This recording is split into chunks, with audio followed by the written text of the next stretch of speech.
আসসালামু আলাইকুম রহমতুল্লাহি বারাকাতুহু। কী অবস্থা, সবাই কেমন আছেন? আশা করি সবাই ভালো আছেন। আমিও আলহামদুলিল্লাহ ভালো আছি। আপনারা ভাববেন না যে তারা মারপিট করছে, তারা মূলত কিন্তু খেলাধুলা করছে। তাদের খেলাধুলাটা মূলত হচ্ছে বল, ফুটবল খেলছে আর কি। আর ফুটবল খেলাটা হচ্ছে আপনার বোতল দিয়ে খেলছে। হ্যাঁ, আপনারা শুরুতে দেখেন একটা ছেলে বোতল মারছিল, এই বোতলটা দিয়ে তারা মূলত খেলছে। আসলে মনের মিল থাকলে ছোটোখাটো জিনিস দিয়ে সন্তুষ্ট থাকা যায়। এই যে দেখেন এই বলটা দিয়ে, এটাই তাদের বল, এই জোসের বোতল আর কি।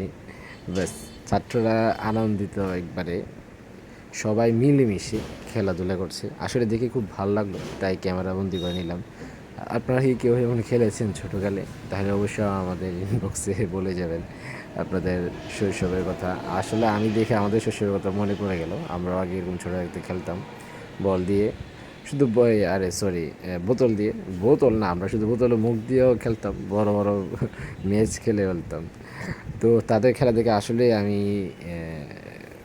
মুগ্ধ হয়ে গেলাম আর কি। আমার খুব ভালো লাগলো। আসলে মনের মিল থাকলে ছোটো ছোটো জিনিস দিয়ে সন্তুষ্ট থাকা যায় আসলে। আর যদি মিল না থাকে তাহলে অনেক কিছু দিলেও তাতে সন্তুষ্ট থাকা যায় না।